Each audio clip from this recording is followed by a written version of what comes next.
Shosher, and I am the president and CEO of the Workhouse Arts Foundation, which runs the Workhouse Arts Center, which is where you are here tonight. And we are very honored and privileged to be able to show this film this evening. And we're just excited that you're here to be a part of this, I think, monumental opportunity to see what it was like prior to becoming an art center. And I'm told, I've been with the art center for about almost 2 years now, but I'm told that this is the largest reuse experience of turning a prison into an art center. We have 55 acres on campus and 26 buildings, and we now practice art in all of the buildings. So please enjoy the film tonight, enjoy the speakers after the film, and come back and see this as an art center when you have the opportunity. I'm pleased to introduce our director of the Lucy Burns Museum, Katie Crooks, and she'll tell you a little bit more about tonight. But thank you again for coming.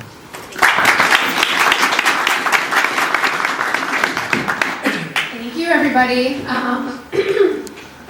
For those of you that got to see the museum beforehand, thank you for coming out and getting the tour from Karim. The Lucy Burns Museum, we are right next door. If you didn't make it, we tell the 91-year history of the prison. And we are currently looking at expanding and offering more and more, so I hope to welcome you in our doors. We're open Fridays, Saturdays, and Sundays right now. So please do visit us if you haven't already. I'm super excited for tonight to offer this film screening to you guys and to follow up with Karim Mowatt, the director, and our co-producers, Ayon Williams and Roach Brown. Once the film finishes up tonight, we'll do a quick 15-minute intermission, so bathroom breaks, extra wine, more snacks, you guys can go and do that, and then we'll jump into the Q&A. We're pretty full tonight, and there are a few people who have tickets who aren't here yet, so if you are sitting and there's any way to leave those aisle seats open, we'd be most grateful, just so people aren't stumbling past it while the film is running. Also, if you're like me, don't forget to silence your cell phone during the run of the film. I know I always forget to silence mine as loudly as you can. We only have one mic, so I'm giving it to them.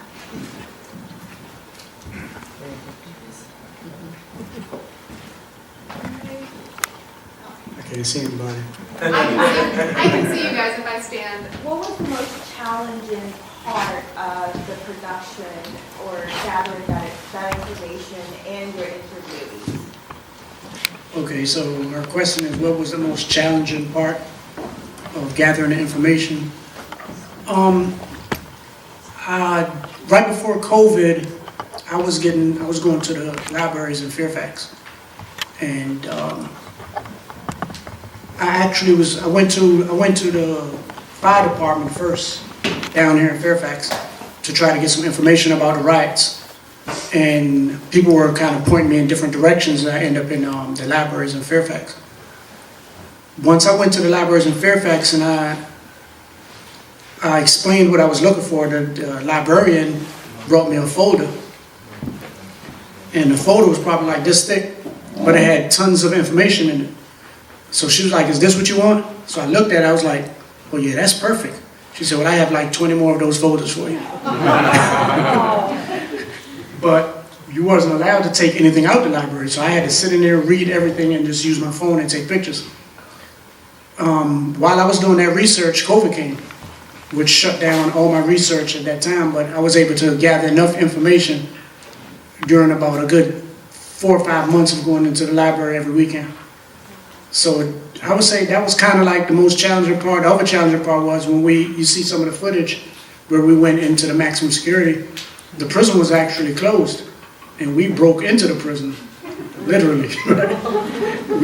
We broke into the prison. I had my drone, I had my cameras. We broke into the cell block and went in there and got as much footage as we can. Even at one point where one of the guys with us got locked in one of the cells. He was literally locked in the cell and we couldn't get him out. And it was like 80, 90 degrees. And just so happened that, from his escaping skills, was able to manipulate the cells, manipulate the bars, and able to open it because none of the electricity worked. So this guy was locked in. This guy had just came home from doing 28 years. And we have him locked in a cell and we broke into a prison, an abandoned prison. So even though it was challenging, it was fun. We enjoyed ourselves putting it together. Up there in back. Hi, what was it like for you to go back to the prison after all that time and be in the same areas that you had experienced trauma and seen such craziness? What was it like going back to the prison? When I first went back to the prison, first came back to this prison, it was actually exciting because I was free now, so I could leave whenever I wanted to. So it wasn't anything that was actually traumatic. I actually came here and I looked at it and said, man, this is incredible. I actually get to see it from the outside.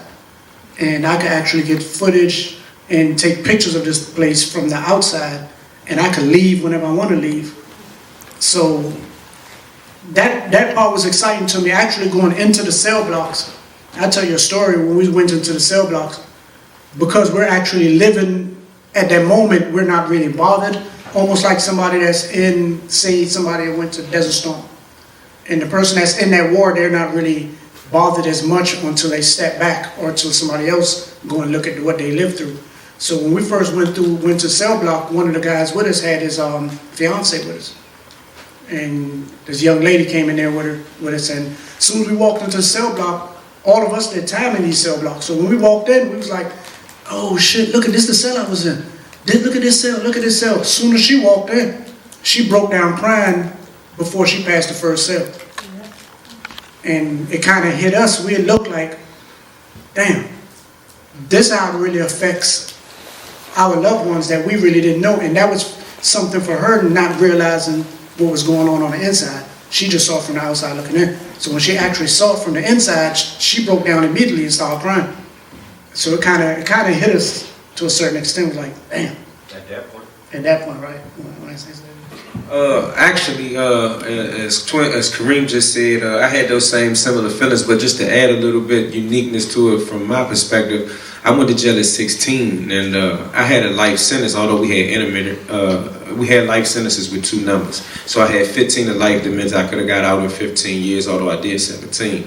But nevertheless, when I first approached the prison from the outside, you know, I had dual memories. I had memories of a child when I didn't understand why my father was there, and we caught the bus from DC all the way down I-95 to Lorton. So I remember some of those days when I was really ignorant to the facts of what the criminal justice system was about and what it did. And then I also had a number of different type of emotions and memories when I came, and I remember my point in time when I was in Lorton, because to be honest, it was almost like, you know, in a funny sense, it was an accomplishment, not an accomplishment that I went to prison, but it was an accomplishment that I had survived prison and I didn't come out totally corrupted or totally institutionalized or even insane. So as I walked through the cell and the prison tier, as he said, when we was all together by myself, in my own head, I was like, damn, I'm blessed. You know, a lot of us ain't even walk out of this place. So that's what I would add to that question right there. Thank you. Down there in front. I was going to ask you where you got all the clips and the photos of the families and the prisoners with their families. Did you reach out to former inmates and say, can you send us stuff? Or is there some kind of archive of that somewhere too? Yeah, because I spend so much time in these places, I know a lot of people that have been in these places. And most of my friends had some type of experience in these places. So we was able to just reach out to people and say, yeah, I need photos from the fair. Because I've been on a few fairs, but I didn't get a chance to take any photos. But everybody we reached out to was like, sure. They would just email me a bunch of pictures or bring in bags of pictures for me, and I just take them on my phone. I have a question. In your past 28 years, what would you, today's time, 2023, what would you want the DC Department of Correction to do today different from what they did back in the past at DC Jail? What would you want? What would you want them to change? What would you want the DC justice system to change Right. from back then to now. They got a lot of things they could change. They could change I think one of the main things they need is actually to have therapists in these prisons. Yeah, They need to have psychologists in these prisons to help people. yeah. They need to have, they need to bring back the college programs because they lost a lot of that because of the funding. So you got guys going to prison and they're coming out worse than when they went in because they have no real opportunities, right? They got the jobs, even the jobs inside the prison that's paying, what, $5 a month? If that, right?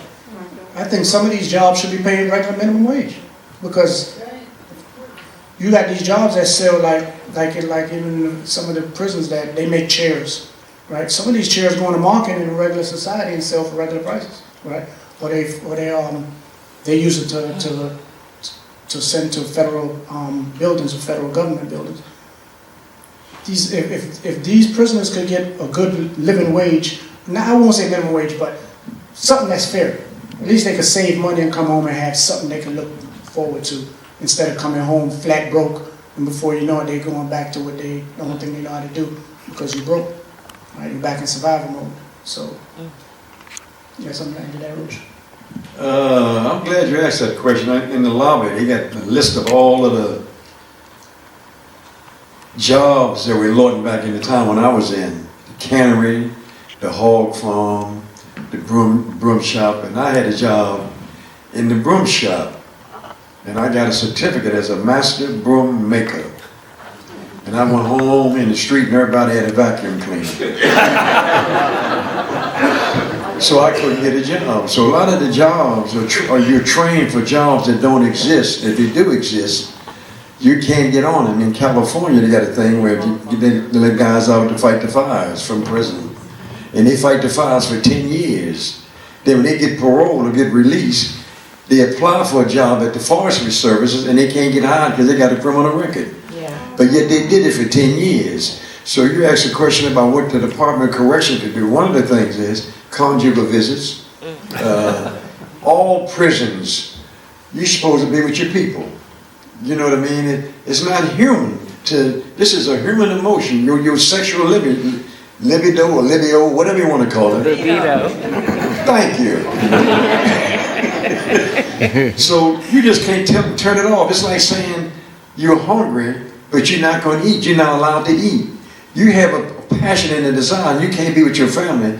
Then when the family is destroyed, I was sharing with a young lady a few minutes ago, it hurts to see a kid come into prison to see their father or mother.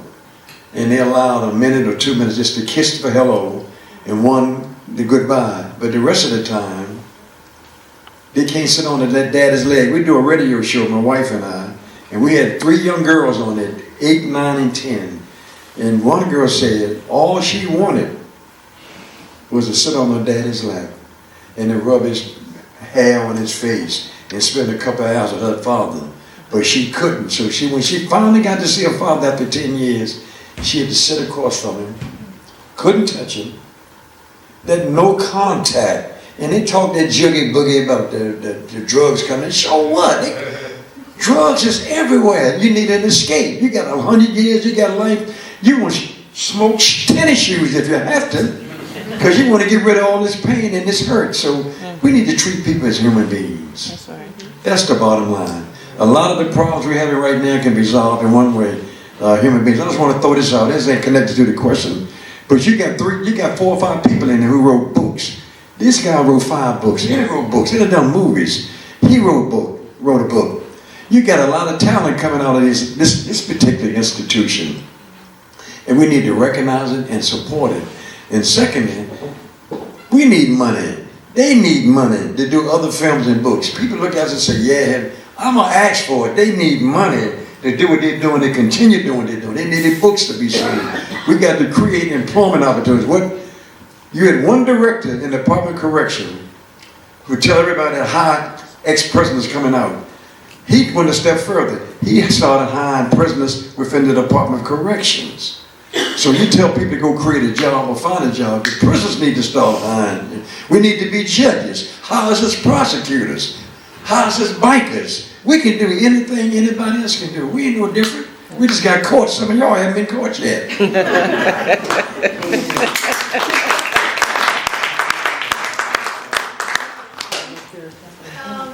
Way against the wall. I have a question for you, Mr. Brown. The way that the stories, the narrative that you captured through the inner voices, and just was so powerful.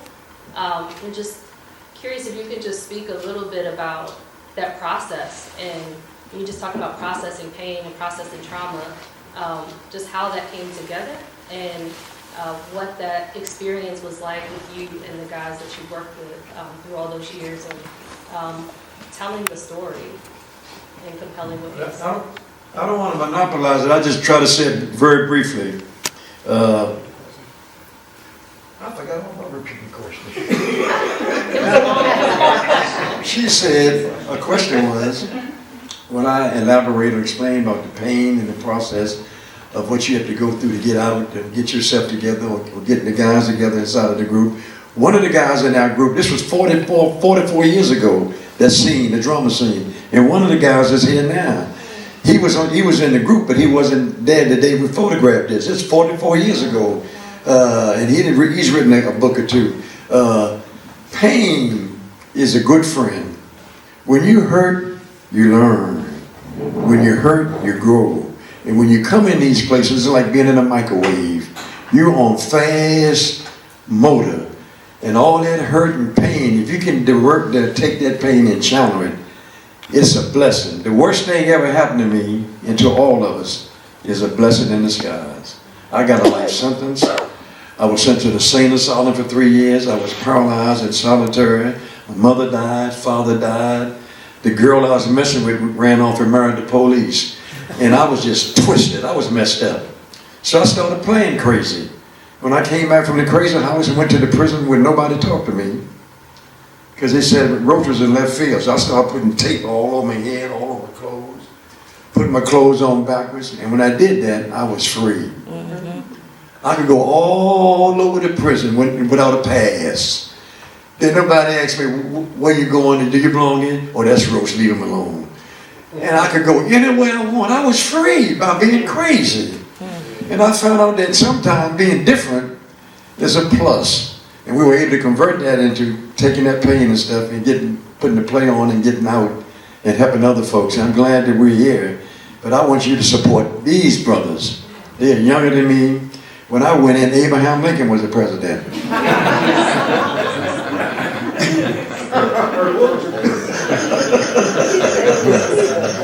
So you need to support these.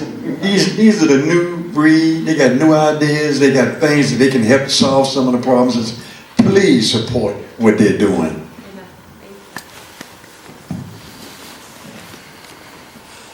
I would like to commend you on such a brilliantly composed documentary. Yes.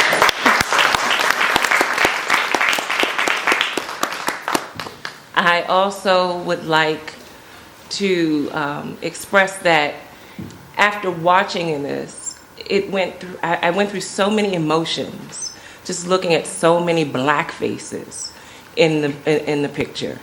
And as I looked around this audience, I see so many white faces. And I'm wondering how we can come together to support one another. This documentary is worth awards. As I think about the gentleman who did the documentary on who killed Malcolm X and was nominated for Emmy Awards, as I think about my brother here, Eon, who's writing 5 books, and knowing him from Weehigh and the brilliance that is within each and every one of you, I just want to commend you for just taking that step, for flipping the script. I mean, people underestimate blacks all the time, or maybe they don't. Maybe they see the brilliance and get scared, and they're afraid, so we put them away. And as I'm saying this, I'm I'm wondering from now, my personal experience as an educator, how do I position the children that I impact every single day to tap into their brilliance, stand within their truth, and be that example that the society needs to see? I commend all of you. Thank you, Mom.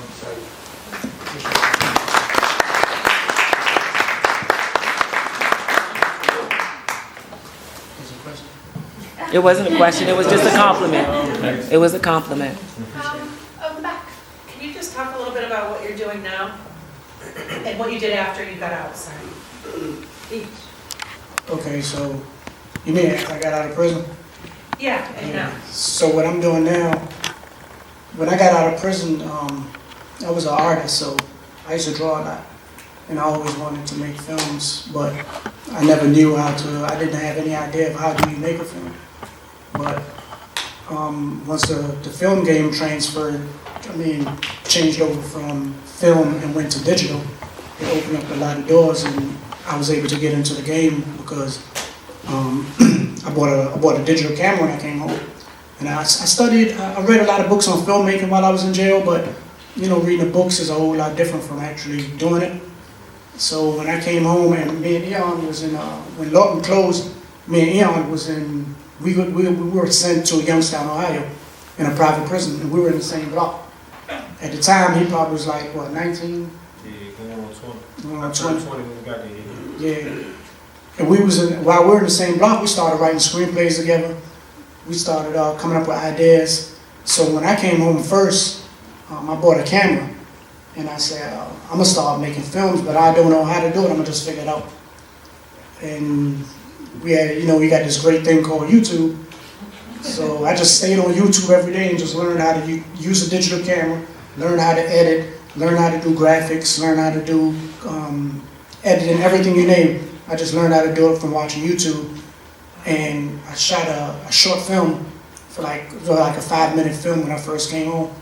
And when I saw that I could do that 5-minute film, I decided I wanted to do more films. So I have like 6 films complete. I have like 5 films on Amazon Prime. I think this was my 4th or 5th one. No, this is my 5th one actually. So after this completed, I started on another documentary also about the history of reggae music. And I started on another one. Well, I'm doing research now about what happened when we left here and went to the private prisons, and the history of private prisons and the purpose of private prisons, and what we went through going to the private prisons. So I got a few things that on my plate I'm kind of messing with.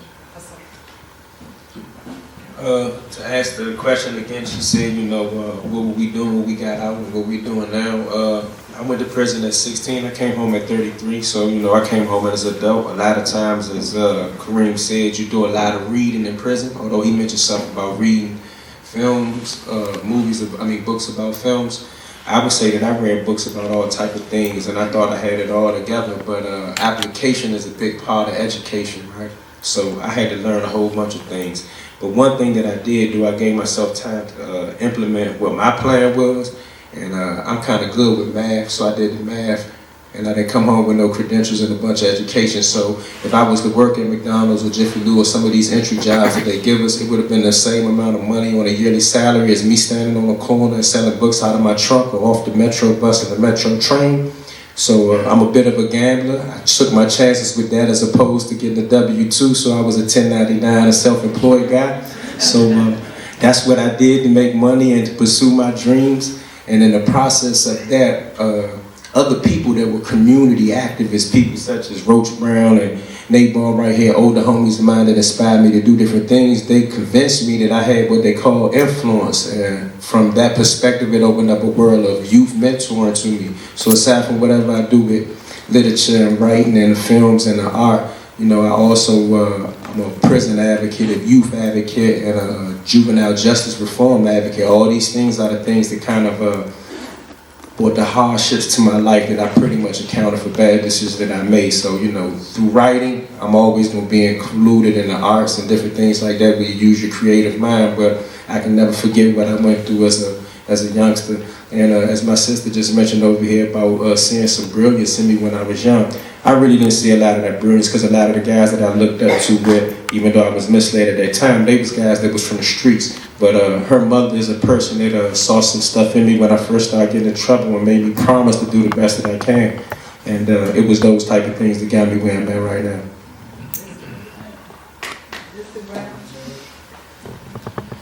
The question was, what are you doing, or what are you involved in once you came out? I was out on furlough, serving a life sentence, working at the television station, Channel 5, with Mowatt. And I got a presidential commentation on Christmas Day while serving a life sentence, based on the work we did with the play you saw, The Inner Voices. We came out over 500 times and performed all over the country, at Apollo, New York, whatever. As a result of that, the president commuted my life sentence. President Gerald Ford. I thought it was Abraham Lincoln first. So I started doing the television show. We were still putting on plays, and for the past 14 years, my wife and I do a radio show in DC on WPFW called Crossroads. It comes on every Tuesday morning at 10. Last month, we had a rally in front of the mayor's office for an emergency rally for housing and jobs for men and women who did decades. Guys did 30, 40, 50 years. It's like the Rip Van Winkle syndrome, and these folks are lost. That's again why I was saying, folks, we need help. We got a crisis with the fentanyl and men and women coming out after decades in prison. They don't know how to cross the street. I picked up one guy and told him to put him in the car. He did 50 years. I said, put the seatbelt on. He said, what's the seatbelt? So I had to show him how to put it on. I looked back over. He had the belt all around his neck. Now, you don't hang your damn self. He didn't know how to put the seatbelt. They don't know how to use the toilets that flush by themselves. Get on a metro bus. So this is a crisis that after 30, 40 years, we're locked up for breaking the law. Then when you come out in the street, you're locked out of society. So we're locked up and locked out. So we've been involved in community activists, doing all kinds of things, trying to shake the bushes. And that's all we've been doing. Thank you.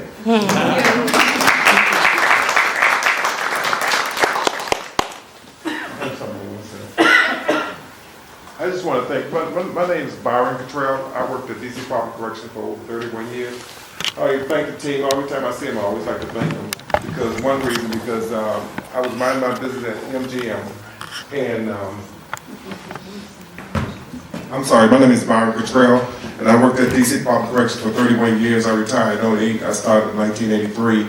And I was minding my business at MGM, and this young man came to me 3 times. I kept turning him down. I said, no, I don't want to do that, because I'm doing other things. But this group here, this team here did an outstanding job. Even though the family of my Department of Corrections went through a whole lot too during that time, because I've been in 17 riots and other things that we went through. It was hard, it was difficult, but we still had a family at home, still had a family down Lorton. And thank the Lord that we made it through. You know, it was rough at times. And I'm surprised we are still here, but it was really rough. But these guys here, outstanding job of what they did. Hey, can I ask a question for you? Yeah. I heard somebody ask you a question, and I wondered, and I was talking to some ladies, and they asked the question, so I'm going to ask you this question for the crowd, for the audience, right? For people that worked in prisons and corrections for all those times and been in the things you have been in, why don't you take those things home and discuss those things with your wife? I heard you and many other people say, I never talked to my wife seen this on the news, and I would say such and such. Can you answer that? I did that because when I first got there, an older gentleman told me, whatever you do, keep that job here. Keep it here. And that's what I did, because I didn't want to bring it home, because, you know, that's another problem. She wanted to make you, okay, you don't need that job, whatever the case might be. It's a bunch of headaches, and then I got to go through some more headaches once I go back to work. So I think it's best to keep work at work, keep home at home. That was my plan, and it worked out pretty well for me, because I've been married for 40 years. So it worked out pretty well. So I have another question? I have a question for you. Okay. What would you, knowing all that you know now, when you do that, toss that question to the brothers, have someone who was in the inside, part of the institution, part of, as a CO, like what would you say should be done differently, or knowing what you know now, what would you have done differently then? Well, I think all those years I worked there, what I saw the people up top fighting among each other. We didn't have that strong feeling with Metropolitan Police can go to the city council to the city council and ask for money. Our budget for the Department of Correction was very, very low. And it never should have been like that. It's probably low down. Because they don't go to the city council and ask for money to help inside these prisons. That's what, you have to have strong people. But if you don't have nobody up top fighting for your agency, for the officers, and then for the inmates inside, it's still gonna be the same. Can you imagine all those guys that got locked up in the last 3 months, hijacking cars, killing people? And don't you know they are standing right beside each other, a cell here, a cell here? That shouldn't be like that. If you walk down that cell block at DC jail, everybody's looking at each other on the same floor. Because you don't have nowhere to put them. The jail is packed.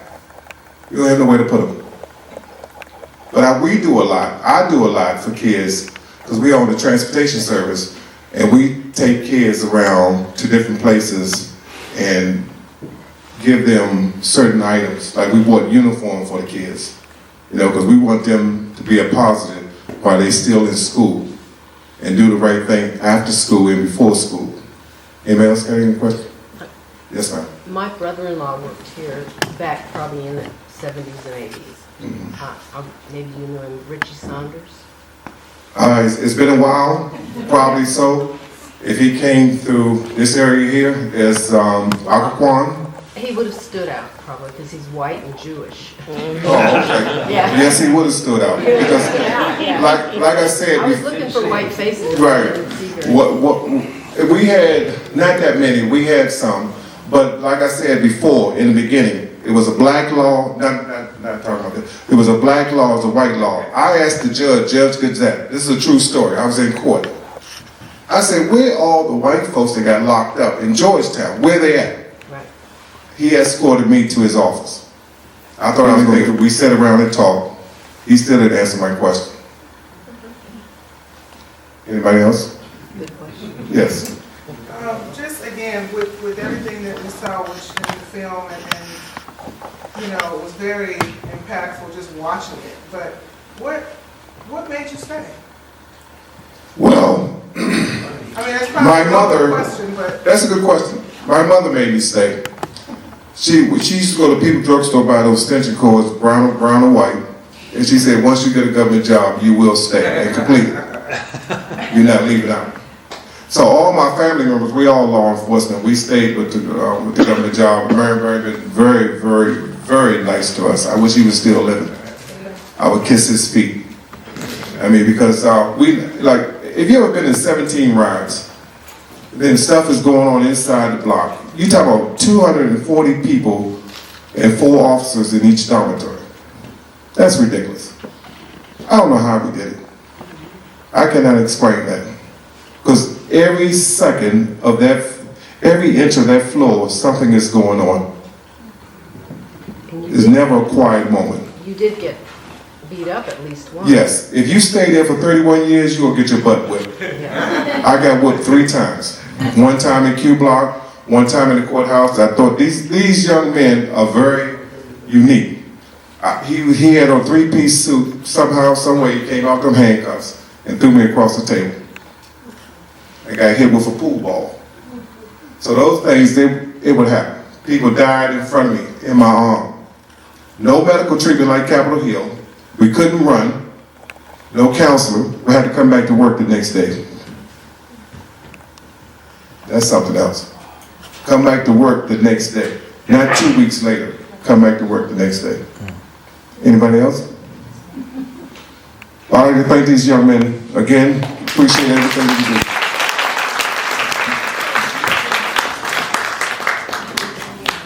So Twin and Eon, I think Mr. Brown, you put it well.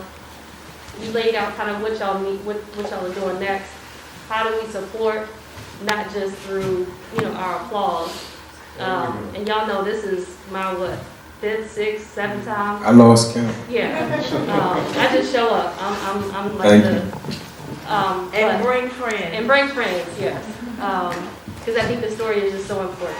But like, where do we send our money? Where do we, contribute our resources? It's not lost on me that we are sitting at the seat of one of the most affluent areas in this entire region. And so the folks that are represented in this room are connected, have, pockets that are deep, have, friendships that are broad and expansive. And so I guess I just challenge anyone here who is inspired, uncomfortable, challenged, curious, to take that energy and to, do something. And that doesn't have to be financial, but whatever that is. So just curious, what ways can we support? I just wanted to say something real quick to that. I was trying to get a microphone to Karim, but I'm gonna let him answer that in specifics. But for sure, I did want to take a minute to thank Ms. Katie and the CEO of the Lorton Workhouse for even giving us the opportunity to do this down here. When I came down here the last time, I kind of had a biased impression that all the stuff down here was going to be pro-colonial, pro-Northern Virginia, anti-us. And that's not what's happening. So this is one step towards that, for them to even recognize that we are part of the history of what went on down here. Amen. Yeah, you asked a question about how could you support. So the main thing, I have a Cash App at Cash App 100 Films. So with 100 Films, what I do is I create these films and these documentaries. And I pretty much fund it out of my pocket. And the only way we make any type of money is doing screenings and selling tickets. So try to make some of the money back, but most of the money comes really out of our pocket. So the main way that anyone can really help us is donating to Cash App, # 100 Films. Also, my fault, Roger, I'm about to get into my bag. But also, I keep forgetting this because I'm not really a shameless plug guy, but I forgot that, sometimes you got to kind of raise your hand. And as Twin said, when he said something about the Cash App, that's one thing, but he went through all the bureaucratic and all the knowledgeable research stuff to skip everybody in between us and the audience. And the Lorton Prisoner Terror film is on Amazon Prime. So one way for us to be supported is for people to either download that, own it, download that and rent it. As I was mentioning, our big homie Nabal, he got a book called The Hills of Lorton, The Hills of DC. I have a book called Lorton Legends. This was the beginning of my research of Lorton. So some of these things are also ways where, I'm not going to use the word begging, but donations are always, a good thing. But I try to do things where as though I'm not asking for a handout or a donation. I try to use my creativity for us to be able to generate some of these funds as well. So if you're interested in checking out this book, or you're interested in telling somebody else about the film if you enjoyed it, Amazon Prime allows the world to be able to tap into what we have created from our head. One of the things that you can do to help, not just us, every week over 3,000 to 5,000 people are released every week, especially in Washington, D.C., monthly, through all kinds of release programs. We need housing for those folk who did decades inside of institutions. They need jobs. Some of you may run companies, or I got somebody who's a friend. Folks, and I said it again, we're locked up and locked out. When you come out, you can't get a job. You couldn't get a job before you went in. And you do 20 years, you sure can't get it when you come out after 30, 40 years. So we need jobs, housing, emergency stipend. We need folks to push the legislation that all prison phone calls in America, prisoners can call out to the families. That's a $55 million a year business in the state. And it's more than that, a little less than that in the feds. And all that money, a percentage of that money, that $55 million, goes to the Correctional Officers Association or union, where it depends who the warden want to get the money. And they call it a kickback, not a commission. Read the law, it's called a kickback.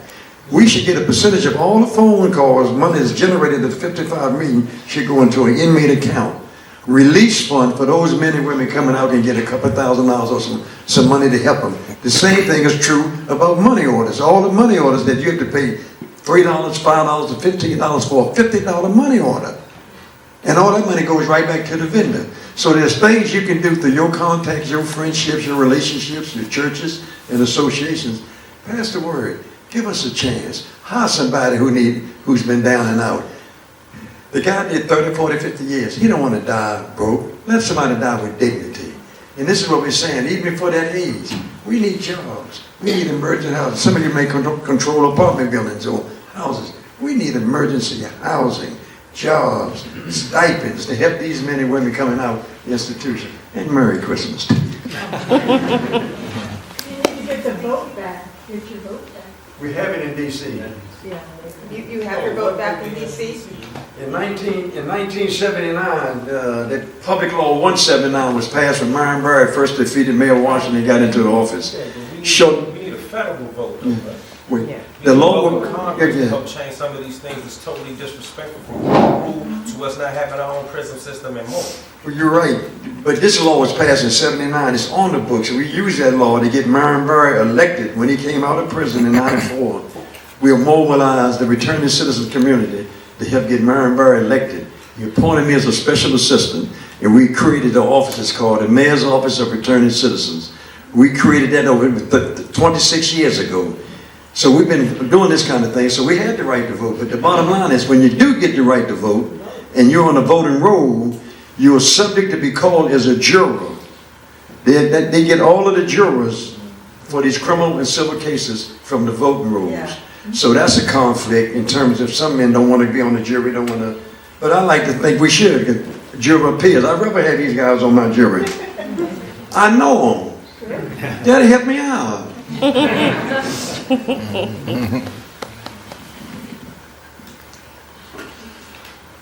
Okay, last question down front. Yeah, so a lot has happened in Lorton since 2001. What do you think of it? Both in the prison itself and in the neighborhood surrounding. To be honest with you, I'm trying to be serious and funny at the same time. So as far as for the closing of the prison, right?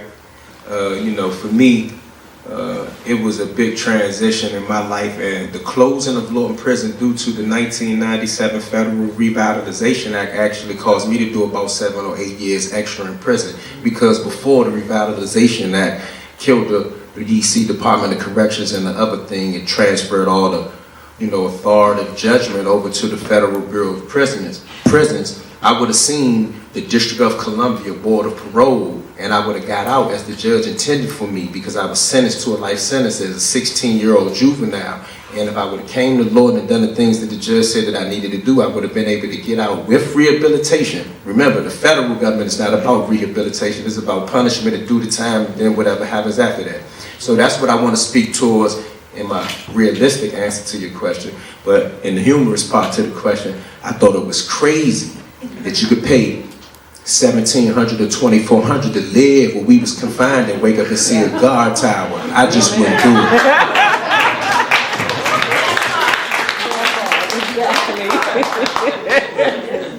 Yeah, originally I thought it was crazy too, but me being an artist, I actually thought it was real creative what they did, because it was easy to get some bulldozers and just run over, knock all the bricks down and build some condos. But for them to actually keep it in place, repurpose it exactly, and keep the historic buildings, and it's actually something creative that they did. And I kind of respect it to a certain extent, because I think it's nowhere else in the world that people actually pay to live in prison. I respect it too. I just ain't trying to wake up and see guns. I want to see some water and some palm trees and some other type of thing. I cried when they closed Lorton. That was my home. I did 14 years over there. I've been through every major catastrophe in my life was in that facility. But I also was happy when it was closed. But one of the reasons why I was sad, I knew where they were going. We were going to the feds. And brother, that ain't no cake. Lorton was the only prison like this in the world. Not just in the... We had a family day where the families would come down all day long on the field. They had horses and rides, and the little kiddies could run around and play with their mom and their daddies all day long. You can wear your own personal clothes. The folks who ran the parole board lived in your neighborhood, or they went to school with your aunt or your grandparents. So it was a connection. Also, the guy just spoke a few minutes ago. We all from the same community. And now, when you get locked up and you go into the federal system, you go to Oklahoma. I was in Talladega, Alabama, Springfield, Missouri, and the only thing on TV was Lawrence Welk. And he's been off TV 20 years, and they still playing him up there in the Midwest. So you lose the connection with your people. So I'd say, hey, Lord, it's a 50-50 thing, but most of the people, you in Washington, the black community, I would say 30% of the black community was born in Lorton. Yeah, at a certain time was born in Lorton. There was a lot of that going on down there. What they call those people? Huh? What they call those people? Yeah, they call them Lortonites, Lorton babies. You know, but I said conjugal visits.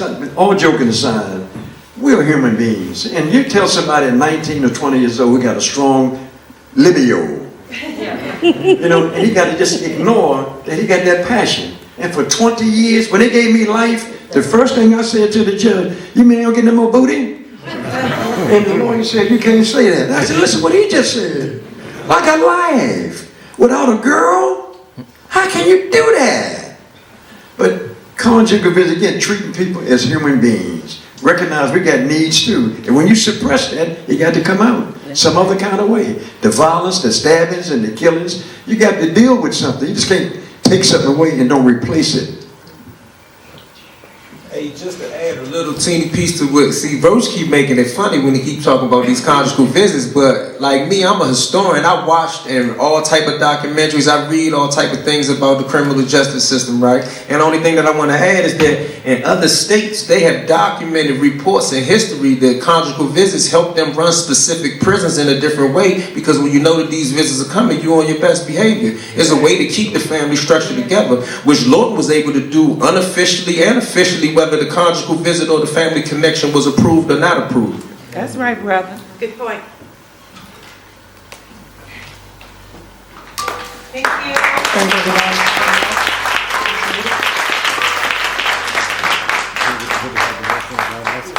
Thank you, everyone.